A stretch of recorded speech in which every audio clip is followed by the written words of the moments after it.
Subhanallahnya ayat ini turun kepada para kaum muslimin ketika perang Uhud. Ketika mereka tertimpa kekalahan, Allah berkata, di antara kalian ada yang mengejar dunia dengan perangnya ini. Di antara kalian ada yang mengejar akhirat. Ya, wallah niat nih. Urusannya adalah seorang hamba dengan dirinya sendiri dengan Allah Subhanahu wa ta'ala. Kalaupun dia berada di barisan Rasulullah sallallahu alaihi wasallam, tapi Allah tidak memberikan baginya taufik untuk ikhlas, maka terhitung tidak ikhlas. Ma'adzallah.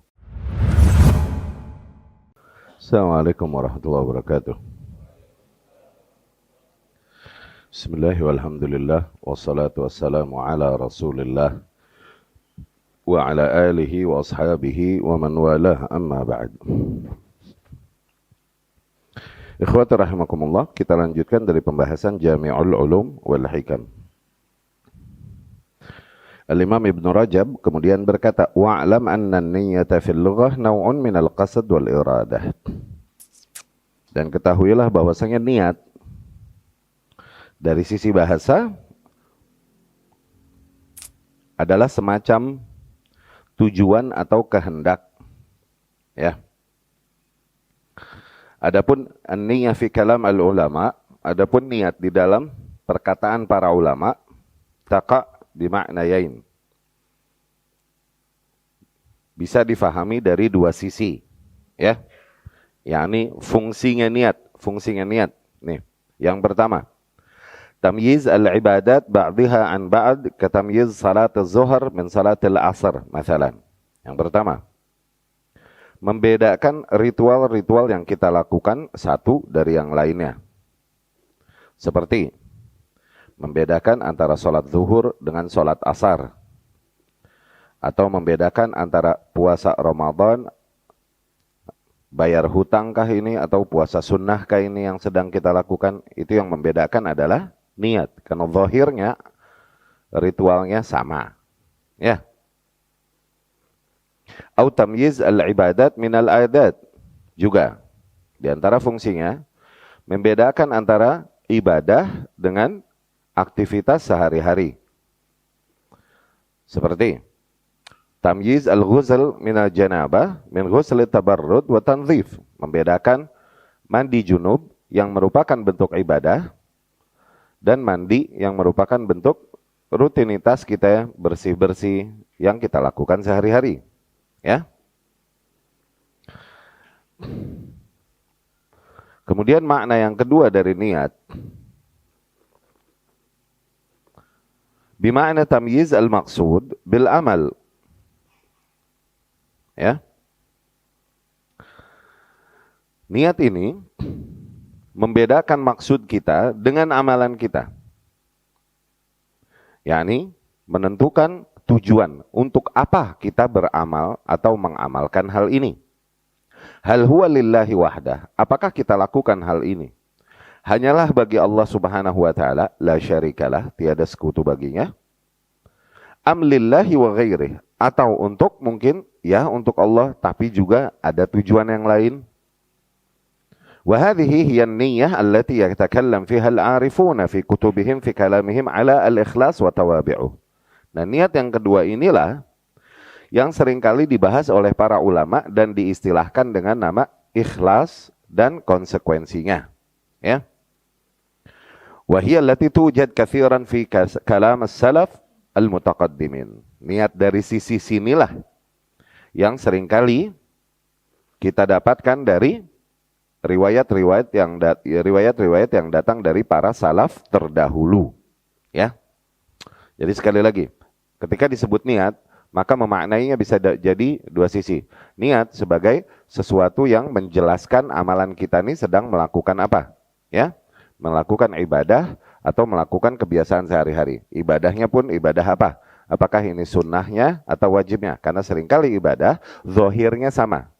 Demikian juga ibadat dengan kebiasaan sehari-hari. Zahirnya sama, seperti mandi junub tadi, mandi tadi.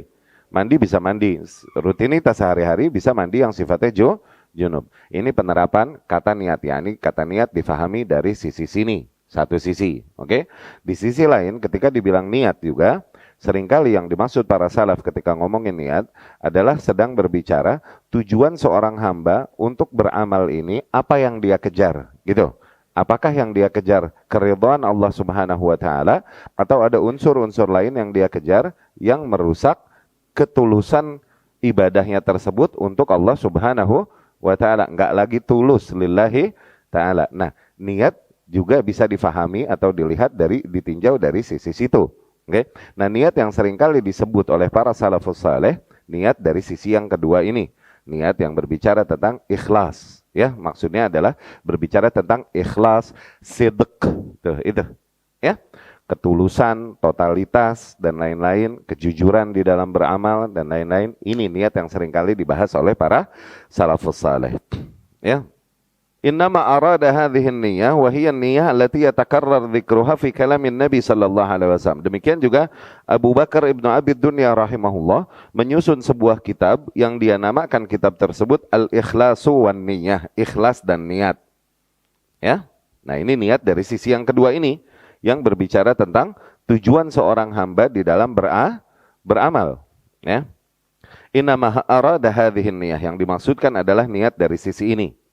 Hiya an-niyyah allati yatakarrar dzikruha fi kalamin Nabi sallallahu alaihi wasallam.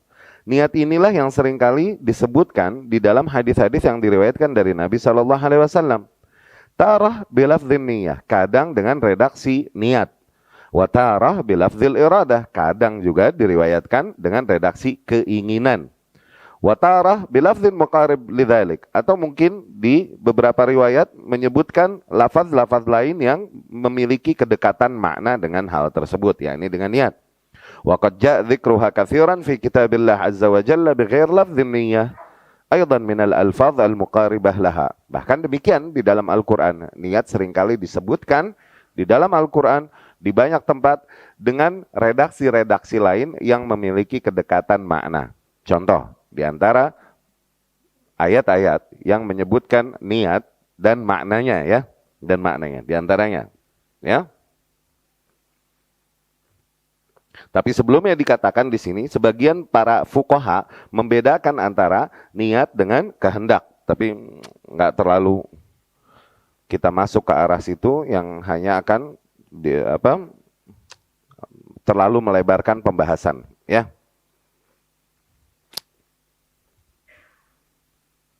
Seperti misalnya firman Allah Subhanahu wa taala, "Minkum may yuridud dunya wa minkum may yuridul akhirah." Ali Imran 152.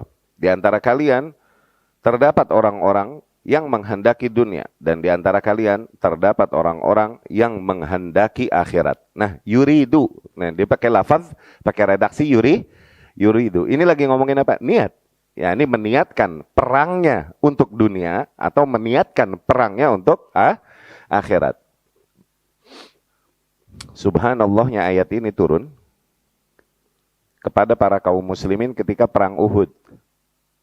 Ketika mereka tertimpa kekalahan, Allah berkata, di antara kalian ada yang mengejar dunia dengan perangnya ini. Di antara kalian ada yang mengejar akhirat. Ya, wallah niat nih. Ya, urusannya adalah seorang hamba dengan dirinya sendiri dengan Allah Subhanahu wa ta'ala. Kalaupun dia berada di barisan Rasulullah sallallahu alaihi wasallam, tapi Allah tidak memberikan baginya taufik untuk ikhlas, maka terhitung tidak ikhlas. Ma'adzallah. Ya. Dan firman Allah Subhanahu wa ta'ala, "Turiduna 'aradad dunya walillahi wallahu yuridul akhirah." Kalian menghendaki nikmat-nikmat dunia ini, sementara Allah Subhanahu wa ta'ala menghendaki akhirat. Nah, ya. Yani tujuan dari kalian beramal. Artinya gitu. Menghendaki itu. Maknanya apa? Niat. Firman Allah Subhanahu wa taala, "Man kana yuridul hayatad dunya wa zinataha." Tuh. Barang siapa yang menghendaki kehidupan dunia ini dan perhiasan-perhiasannya, tuh. Yani effortnya, perjuangannya hanya demi mengejar nikmat-nikmat duniawi ini niatnya, gitu. Ya? Dan firman Allah Subhanahu wa taala, "Man kan yuridu harthal akhirah," barang siapa yang menghendaki harthal akhirah, yakni hasil amalan di akhirat, tuh. yakni dari amalan yang dia lakukan, dia harapkan balasannya nanti kelak di akhirat. Ini yuridu juga, pakai lafaz iradah, menghendaki, artinya meniatkan. Ya. Juga firman Allah Subhanahu wa taala, "Man kana yuridul ajilah ajjalna lahu fiha ma nasha liman nurid." Firman Allah Subhanahu wa taala, barang siapa yang yuridu tuh menghendaki ajilah, menghendaki kenikmatan dunia. Ajilah yakni yang disegerakan, kenikmatan yang disegerakan. Maknanya kenikmatan dunia. Barang siapa yang menghendaki kenikmatan dunia, maka kami akan segerakan baginya di dunia tersebut bagi siapapun yang kami kehendaki. Nah, Allah pun berfirman, "Wala tatrudil ladzina yad'una rabbahum bil ghadati wal 'ashiyyi yuriduna wajhah." Dan janganlah kau usir mereka yang senantiasa berdoa kepada Rabb mereka di siang dan malam hari menghendaki wajahnya, tuh meniatkan amalannya tersebut lillahi ta'ala. Ya. Demikian banyak ayat yang dimana Allah Subhanahu wa taala menggambarkan makna niat dengan lafaz iradah, menghendaki. Wa qad yu'abbaru anha fil Qur'an bilafdzil ibtigha. Kadang wa qad yu'abbir anha al-Qur'an, terkadang Quran pun memberikan gambaran niat, yakni menyebutkan tentang niat ini dengan redaksi lain seperti al-ibtigha. Ibtigha artinya mau. Ya. Ibtigha artinya mau, maksudnya meniatkan mau. Ya, istibgha tuh, yani aize, kau mau apa? Allah Subhanahu wa taala berfirman, illa ibtigha wajhi rabbihil a'la. Tuh. Kecuali hanya menghendaki wajah Rabbnya yang maha tinggi. Allah berfirman, wa mathalul ladzina yunfiquna amwalahum ibtigha'a mardatillah. Tuh. Barang siapa yang menafkahkan, yang spending harta mereka ibtigha wajhillah, dikarenakan mereka mau menghendaki wajahnya Allah, yakni mengejar ridhonya Allah Subhanahu wa taala, yakni meniatkan. Allah berfirman, "Wa ma tunfiquna illa ibtigha wajh Allah." Tadi firman Allah Subhanahu wa taala, "Matsalul ladzina yunfiquna amwalahum ibtigha'a mardatillahi wa tathbitan min anfusihim." Dan perumpamaan mereka yang spending harta mereka dikarenakan mereka menghendaki mengejar keridhaan Allah Subhanahu wa taala. Dan dikarenakan mereka berharap dengan itu akan memperteguh jiwa mereka, tathbitan min anfusihim, yakni memperteguh jiwanya, ya. Ya. Allah Subhanahu wa taala berfirman, "Wa ma tunfiquna illa ibtigha'a wajhallah." Dan sungguh tidaklah kalian mengeluarkan harta kalian kecuali kalian menghendaki wajah Allah Subhanahu wa taala, ibtigha. Tuh, ya. Wa amma ma wurida fi sunnah, adapun yang diriwayatkan di dalam sunnah, yakni dari hadis-hadis atau di dalam kalam salaf, atau di dalam quotes yang diriwayatkan dari para salafus saleh, min tasmiyat hadzal ma'na bin niyyah fakathiran jiddan. Ya. Yang menyebutkan makna niat ini dengan redaksi yang sama, redaksi yang berbeda tapi maksudnya sama, niat juga, maka banyak. Kita akan sebutkan sebagian. Kama kharraja Imam Ahmad wan Nasa'i min hadits Ubadah bin Samit.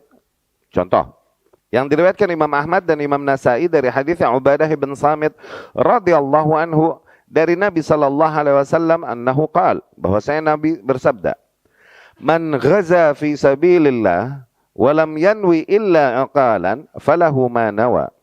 Barang siapa yang berperang di jalan Allah dan dia tidaklah meniatkan dengan perangnya itu kecuali iqal, yakni kecuali bagian dari harta perang, harta rampasan perang yang dia dapatkan, maka dia cuman lahu mayanwi, dia cuman dapat itu doang. Yani enggak mendapatkan keridhaan Allah Subhanahu wa taala. Nah, di sini yanwi pakai lafaz niat, nawa yanwi, niat, ya. Diriwayatkan juga oleh Imam Ahmad dari hadis Ibnu Mas'ud radhiyallahu anhu dari Nabi sallallahu alaihi wasallam, "Inna aktsar syuhada ummati ashab al-furush wa rubba qatilin baina saffaini Allahu a'lamu bi niyyatihi." Tuh. Sesungguhnya kebanyakan syuhada dari umatku adalah para ashabul furush, para sahib-sahib furush. Furush jamak dari firash, kasur. Yani umat Rasul yang beneran terhitung syahid, seringkali syahidnya, matinya di kasur, nggak di medan perang, gitu. Hatta Khalid ibn Walid, yang nggak ada 2-3 cm dari tubuhnya kecuali ada luka di situ. Khalid ibn Walid lagi. Meninggalnya di medan perang? Enggak, di kasur. Inna aktsar ummati, sesungguhnya kebanyakan aktsar syuhada ummati, kebanyakan orang-orang syahid dari umatku nih, orang-orang yang matinya di kasur. Oke? Wa rubba qatilin baina saffaini, Allahu a'lam biniyatih. Berapa banyak orang yang matinya di medan peperangan? Di antara dua kelompok yang berseteru. Tapi Allah lebih tahu tentang niat dia seperti apa sebenarnya. Ya? Kemudian diriwayatkan Ibnu Majah dari hadis Jabir bin Abdullah radhiyallahu anhu dari Nabi sallallahu alaihi wasallam, yuhsyarun nasu ala niyatihim. Nabi bersabda, kelak para manusia dibangkitkan di atas niat-niat mereka masing-masing, yakni tergantung niat mereka masing-masing. Di sabda lain, di lafaz lain, Nabi berkata, innama yub'atsun nasu ala niyatihim. Sesungguhnya setiap manusia hanyalah dibangkitkan sesuai dengan niat mereka masing-masing. Ini kasus yang Ummul Mukminin Aisyah cerita radhiyallahu anha. Pasukan besar datang mau menyerang Ka'bah, mau menghancurkan Ka'bah nih. Zen, saking besar yang dipasukan, maksudnya pasukan yang dibawa oleh Abraha dari mana? Dari Yaman. Dan mereka begitu besar, nggak pernah ada pasukan dikenal sebesar itu karena dendam dan keselnya mereka sama anak-anak Arab nih yang menghancurkan proyek mereka waktu mau bikin gereja di Yaman. Mereka mau bikin gereja besar, luar biasa, dengan tujuan memalingkan para haji supaya ke sini, nggak lagi ke Mekah. Abraha yang bikin nih proyek nih. Oke? Direstuilah proyek ini oleh pusatnya waktu itu Habasyah, Afrika, karena Abraha ini kan jenderal dari Afrika yang sikat ini Yahudi yang berkuasa di Yaman yang membunuhi orang-orang yang beriman pada saat itu di situ di atas syariatnya Isa alaihis salam sampai dibakar hidup-hidupnya. Ashabul ukhdud itu wassama'i dzatil buruj. No, di situ. Akhirnya Abraha yang berkuasa, singkat cerita Abraha lah yang jadi gubernur di Yaman. Oke? Dia mau bikin gereja besar, tapi nih orang-orang Arab dengar proyek ini, akhirnya dikerjain lah nih proyek nih. Oke? Ini bangunan nih lagi dibangun nih sama kontraktor yang ada pada saat itu. Iya gak? Ada yang nyumbang semen, ada yang nyumbang genteng, ada yang paving block, iya gak Dat? Hah? Banyak deh pada nyumbang. Dikerjain sama anak-anak Arab nih dari Hijaz, dari Mekah, yang ke arah Mekah dikerjain. Kenapa? Mau memalingkan para jamaah haji ke sini. Sementara tahun ke tahun kehormatan penduduk Mekah untuk mendapatkan jamaah haji ini sejak zaman Ibrahim alaihissalam dikerjain, dinyalain api satu malam, gede apinya. Anginnya gede, terus akhirnya kebakarlah semua, marahlah nih Abraha. Dendam dia. Abraha berangkat ke ini bawa pasukan begitu besar. Nggak pernah ada pasukan sebesar itu. Ini yang dibilang pasukan fil, gajah. Gajahnya cuma 12. Gajahnya cuma 12. Cuman gajah dulu masih wah di Arab. Mereka punya gajah dari Afrika. Oke? Ada gajah yang the last of its kind. Gajah jenis tipe terakhir, udah nggak ada lagi gajah kayak begini. Begitu besar luar biasa. Dia mati nggak ada lagi nih gajah jenis begini. Ini gajah berbulu panjang. Gajah namanya Mahmud. Sampai Ice Age Mamut. Namanya Mahmud. Begitu jauh. Berangkatlah. Singkat cerita sampailah di Baida minal ard, di sebuah tanah lapang dekat Mekah, namanya Baida. Ngecamp di situ, lagi ngecamp adalah obrolan sama Abdul Muthalib, kakeknya Rasulullah sallallahu alaihi wasallam. Nah, singkat cerita nih, kembali ke pembahasan kita. Rasul berkata, kemudian mereka yuhsafu bi awwalihim wa akhirihim, disikat semua, disapu sama Allah dari ujung sampai ujung. Ummul Mukminin Aisyah radhiyallahu anha waktu itu nanya, "Ya Rasulullah, yuhsafu bi awwalihim wa akhirihim?" wa fihim aswaquhum wa man laisa minhum. Kan di antara mereka ada pasar-pasar mereka dan orang-orang yang enggak termasuk di antara mereka. Yakni ini aja pasukan saking gedenya, pasar ini kan tempat ngumpul orang. Tapi ini pasukan saking besarnya, pasar ikut.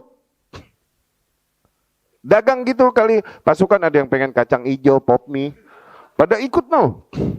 Enggak pengen sikat Ka'bah, cuman ini ya enggak peluang bisnis pada ikut. Ada orang-orang yang bersama mereka, tapi enggak niat untuk nyikat Ka'bah. Nah itu yang ditanya Ummul Mukminin Aisyah, kok disikat semua ya Rasulullah? Kan di situ ada pasar-pasar mereka dan orang-orang yang bukan dari golongan mereka. Karena waktu dihajar sama Tayran Ababil, burung-burung Ababil nih, nggak bersisa. Yang terakhir hidup siapa coba? Yang terakhir hidup dan melihat hancurnya para manusia dan gajah-gajah itu mati sampai ke tulang-tulangnya. Abraha dikasih terakhir mati sama Allah. Kurang ajar, begitu. Untuk pelajaran betul. Akhirnya Rasul berkata, sallallahu alaihi wasallam. Itu maksudnya. Yukhsafu bi awalihim wa akhirihim, thumma yub'athuna ala niyatihim. Tuh, iya, disikat dari ujung sampai ujung, semuanya. Tapi nanti dibangkitkan masing-masing sesuai dengan niat mereka masing-masing. Itu hadis itu. Ngomongin itu jauh. Dapat? Nah ini juga diantara pelajaran-pelajaran untuk para manusia. Agar hati-hati bergabung bersama mereka yang melakukan kerusakan di muka bumi. Karena hukum Allah ketika turun nggak pilih-pilih. Allah berfirman, "Ittaqu fitnatan la tusibanna alladhina zalamu minkum khassah." Hati-hatilah kau terhadap azab. Fitnah, yakni azab. Yang kalau lagi turun, itu bukan cuman kena orang-orang zalim doang di antara kalian. Begitu. Kalau gunung lagi meletus, itu semuanya kena. Iya gak? Bahkan kemarin kita bahas, mendekati ahli bid'ah. Iya gak? Fudail bin Iyad rahimahullah, Ibnu Abbas radhiyallahu anhu, dan lain-lain memperingatkan agar jangan dekat dengan ahli bid'ah. Dan mereka berkata, inni akhaf antanzila alaika la'nah. Jangan kau duduk-duduk dengan ahli bid'ah. Aku takut laknat turun ke atasmu juga. Tuh. Ya. Ma'adzallah. Itu maksudnya yuhsyarun nasu ala niyatihim. Dibangkitkan para manusia kelak sesuai dengan niat mereka masing-masing. Kemudian diriwayatkan Imam Ahmad dan Ibnu Majah rahimahumullah dari hadisnya Zaid bin Thabit radhiyallahu anhu dari Nabi sallallahu alaihi wasallam. Nabi bersabda, "Man kanatid dunya hammu, farraqallahu syamlah." Ya. Wa fi lafdhin amruh wa ja'ala faqrahu baina 'ainayhi wa lam ya'tihi minad dunya illa ma kutiba lahu. Wa man kanatil akhiratu niyyatuhu jama'allahu lahu amrah wa ja'ala ghinahu fi qalbihi wa atathu ad-dunya wa hiya raghimah. Ya, ajib. Nabi sallallahu alaihi wasallam bersabda, barang siapa yang keresahan dia nih hanyalah dunia. Yani semua effort yang dilakukannya hanya demi mengejar nikmat dunia itu. Yang dia resahkan, yang dia kejar emang cuma dunia. Maka Allah justru akan bikin berantakan urusannya. Dan Allah jadikan kefakirannya di hadapan matanya justru. Dan tidaklah dia mendapatkan dunia kecuali hanya sebatas apa yang tertulis baginya saja. Namun barang siapa yang akhirat menjadi hammu atau niyatuh, niatnya adalah akhirat. Keresahannya adalah keselamatan dia kelak di akhirat. Sehingga effort, pengorbanan, ibadah yang dia lakukan adalah demi itu. Jama'allahu lahu amrah, maka Allah subhanahu wa ta'ala akan rapihkan baginya urusan-urusannya. Gitu maksudnya. Wa ja'ala ghinahu fi qalbi, dan Allah jadikan kekayaannya baginya di dalam hatinya. Karena hakikatnya kekayaan adalah kayanya hati. Hakikatnya fakir adalah fakirnya hati. Patokannya bukan pada jumlah materi yang dimiliki oleh seseorang. Seseorang yang memiliki jumlah materi sedikit, tapi dengan bersyukur dan qanaahnya dia, maka dia sekaya-kayanya manusia. dan senantiasa cukup dan bersyukur kepada apa yang ada. Malah merasa lebih. Tapi sekaya-kayanya manusia dengan jumlah materinya. Okay? Tapi nggak pernah merasa cukup, maka hakikatnya dia afqarun nas, dia manusia yang paling fakir. Hakikatnya kekayaan itu di hati. Wa atathud dunya wa hiya raghimah. Barang siapa yang akhirat adalah niatnya, keresahannya, tujuannya, maka Allah akan rapihkan baginya perkaranya dan Allah jadikan kekayaan baginya di hatinya. Dan dunia akan datang dengan sendirinya kepadanya dalam keadaan tertunduk padanya. Tuh, dunia tunduk di depan dia. Allah. Karena dia nggak ngejar dunia. Ya. Wa hadza lafdzu Ibnu Majah. Ini redaksinya Ibnu Majah rahimahullah. Di antara para ulama ada yang berkata, "Ma kutiba lil 'abdi minar rizq ya'tihi la muhal." Bagaimanapun rizki yang telah dicatatkan bagi seorang hamba, yakni ditakdirkan, gimana pun akan datang rizki tersebut padanya. Ya, illa annahu man talabal akhirah ya'tihi bila ta'ab. Tapi hanya saja mereka yang mengejar akhirat, maka rizki-rizki tersebut akan datang padanya tanpa capek. Bila ta'ab, tuh, tanpa capek. Tanpa letih, tanpa keletihan. Wa man talabad dunya, adapun mereka yang mengejar-ngejar dunia, ya'tihi bita'ab, maka rizkinya akan datang kepadanya setelah seluruh keletihan yang dia mesti lewati. Wa syiddah, setelah seluruh rintangan yang dia mesti lewati. Dan di dalam sahihain dari Sa'ad bin Abi Waqqas radhiyallahu anhu dari Nabi sallallahu alaihi wasallam, beliau bersabda, "Innaka lan tunfiq nafaqatan tabtaghi biha wajhallah illa uthibta 'alaiha hatta luqmah taj'alha fi imra'atik." Nah, ini diantara makna niat yang diredaksikan di dalam sunnah tapi dengan lafaz ibtigha. Ya. Rasul bersabda sallallahu alaihi wasallam, "Tidaklah kau menafkahkan, yakni mengeluarkan nafkah yang dengannya kau kehendaki wajah Allah, yakni nafkah ini kau keluarkan demi mengejar ridha Allah Subhanahu wa taala, kecuali pasti kau akan diberikan balasannya oleh Allah Subhanahu wa taala." Yakni spending apapun, tidaklah kau mengeluarkan harta di jalan Allah. Apapun bentuk mengeluarkan harta, apapun bentuk spending di jalan Allah. Oke? Dan kemudian kau memang menghendaki wajah Allah, pasti Allah nggak bakalan luput itu dari catatan, karena para malaikat nggak luput nggak ada kelewatan nama malaikat, nggak kecatat, nggak bakal ada. Angel error tuh nggak ada, human error ada. Oke? Bahkan kalaupun cuma sepotong makanan, sesuap makanan, sepotong daging yang kau jadikan di mulut istrimu, itu kau mendapatkan pahala darinya. Karena apa? Karena kau menafkahinya sebagai bentuk ibadahmu bagi Allah Subhanahu wa taala. Makanya ingetin diri kita ketika mengeluarkan nafkah. Jangan jadikan ini hanya sebagai kewajiban duniawi, ya emang suami harus nafkahin istri. Jangan hanya sebatas itu. Ingetin, ini bentuk ibadah kepada Allah Subhanahu wa ta'ala. Bikin aware diri kita, bikin ngeh bahwa yang sedang kita berikan kepada istri kita nih bukan hanya sebatas kewajiban seorang suami kepada istri. Ya gak? Karena para suami kafir pun menafkahi istri kafirnya, gitu loh. Mungkin ya hewan-hewan yang lelaki juga menafkahi hewan-hewan yang wanita. Bedanya apa dong kita? Bedakan bahwa ini adalah bentuk ibadahku kepada Allah Subhanahu wa ta'ala. Sadarkan itu. Ya.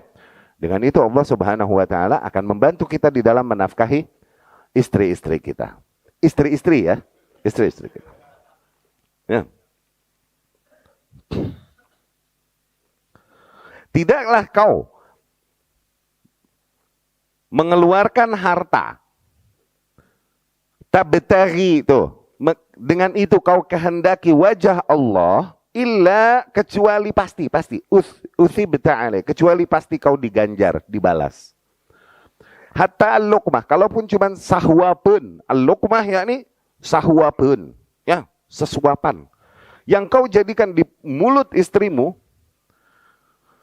pastilah kau akan diganjar darinya. Maknanya demikian. Ya. Diriwayatkan Ibnu Abi Dunya dengan sanad munqati', terputus dari Umar radhiyallahu anhu. Tapi terputus nih ya, sanadnya munqati'. Munqati' adalah salah satu kondisi di antara kondisi-kondisi sanad hadis yang membuat hadis tersebut akhirnya terhitung lemah. Oke? Mau hadis atau riwayat apapun, ketika dibilang munqati' artinya terputus. Oke? Nah, munqati' ini bisa di beberapa posisi. Kalau munqati'nya terputus, katakanlah mata rantai. Oke? Rasul, para sahabat radhiyallahu anhum. Dari para sahabat baru murid-muridnya tabi'in. Tabi'in. Munqati' artinya terputus.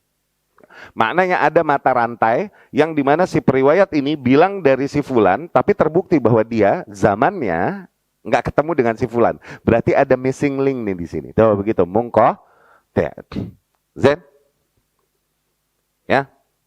Kalau munqati'nya di sahabat, yakni tabi'in langsung bilang qala Rasul, tuh. Tabi'in ketemu Rasul nggak? Kok bisa tabi'in bilang qala Rasul? Nah, berarti ada missing link nggak? Berarti munqati'. Ini yang dibilang munqati' mursal. Oke? Munqati' mursal. Jadi mursal ini definisinya ayyakula tabi'iyyu qala Rasulullah sallallahu alaihi wasallam. Ketika seorang tabi'in berkata Rasul bersabda demikian. Oh, itu ada yang missing link. Zain? Kalau munqati'nya di akhir, misalnya Imam Bukhari rahimahullah. Imam Bukhari langsung menyebutkan tabi'in atau sahabat dari Rasul sallallahu alaihi wasallam. Nah, Imam Bukhari ketemu nggak dengan sahabat ini? Enggak kan? Berarti ini sanad ngegantung begitu tuh, ngegantung. Ini yang dibilang mu'allaq. Ngagantung. Oke? Kalau terputusnya di lebih dari satu titik, misalnya di bawahnya munqati', di ujungnya juga mursal lagi. Di tengahnya juga ada yang itu dikata mu'dal. Mu'dal. Bikin puyeng, artinya begitu. Mu'dal, ngaririyut. Oke, itu bahasa internasional ya, ngaririyut. Zain, kembali ke pembahasan kita. Ini asar diriwayatkan dari Umar bin Al-Khattab, tapi di sanadnya terdapat, maksudnya di sanadnya munqati', ya, terputus. Umar berkata, la amala liman la niyata lahu wa la ajra liman la hisbata lahu. No. Tidak ada amalan bagi mereka yang tiada niat. Enggak ada amalan pada seseorang yang enggak punya niat. Enggak ada amalan pada seseorang yang enggak punya niat. Dan tidak ada ganjaran bagi mereka yang tidak menghendaki pahala dari Allah Subhanahu wa taala di dalam amalannya. Tidak ada ganjaran, yakni tidak ada pahala bagi mereka yang memang toh tidak mengejar Allah di dalam amalannya. Hisbah itu yakni la ajra liman lam yahtasib thawaba amalihi indallahi azza wa jalla. Gitu. Nggak ada pahala bagi mereka yang tidak mengharapkan ganjarannya dari amalannya tersebut di sisi Allah Subhanahu wa taala. Ya. La amala liman la niyata lahu. Nggak ada amalan bagi orang yang nggak ada niat, nggak punya niat. Maknanya setiap amalan terjadi pasti berangkat dari niatnya. Orang nggak ada niat, nggak ada amalan. Oke? Kecuali kemarin yang kita bahas. Kecuali apa? Refleks. Ya. Wala ajra liman la hizbalahu, dan nggak ada pahala buat mereka yang emang toh tidak mengharapkan pahala di sisi Allah Subhanahu wa taala di dalam amalannya. Ini sanadnya dhaif, ya, karena munqati'. Wa bi isnadin dhaif, juga dengan sanad yang lemah dari Ibnu Mas'ud radhiyallahu anhu, beliau berkata, la yanfa'u qaulun illa bi amal. Tidaklah bermanfaat ucapan tanpa amalan. Wa la yanfa'u qaulun wa la amalun illa bin niyyah. Dan tidaklah bermanfaat juga ucapan atau amalan kecuali dengan niat. Nah, ini lagi ngomongin niat lillahi ta'ala. Ya, yakni ucapan-ucapan yang baik, amalan-amalan yang saleh, tapi niatnya bukan lillahi ta'ala, maka tidak terhitung ucapan baik dan amalan saleh di sisi Allah Subhanahu wa ta'ala. Wala yanfa'u qaulun wala amalun wala niyatun illa bima wafaqas sunnah. Tapi ketahuilah bahwasanya ucapan, amalan, dan niat tadi juga nggak berefek, nggak bermanfaat sama sekali, kecuali apabila sesuai dengan sunnah. Ini syarat kedua diterimanya amalan setelah meniatkan, setelah meniatkan tulus lillahi ta'ala, apa yang dilakukannya pun harus sesuai dengan sunnah Rasul Sallallahu Alaihi Wasallam. Juga diriwayatkan dari para generasi setelah para sahabat radhiyallahu anhum. Lafaz-lafaz niat ini dengan segala redaksinya ya.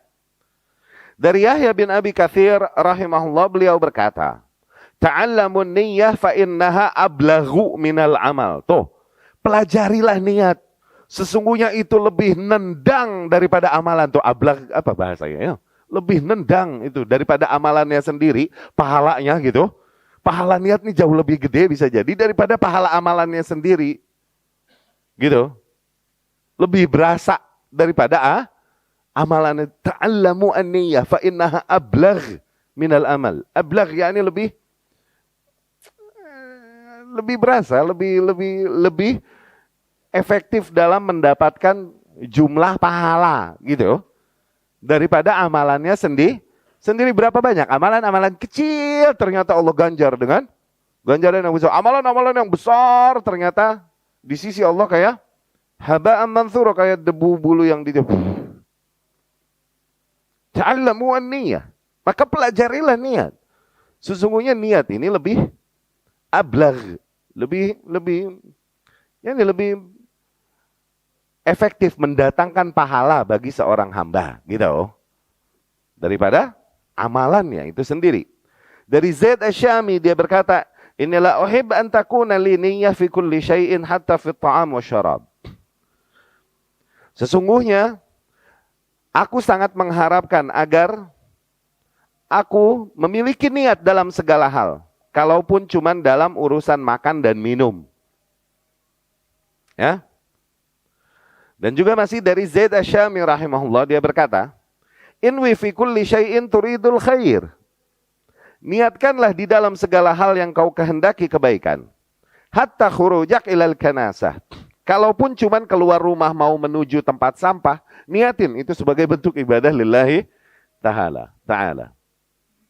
Dari Dawud At-Tai rahimahullah dia berkata, "Ra'aitul khaira kullahu innama yajma'uhu husnun niyyah."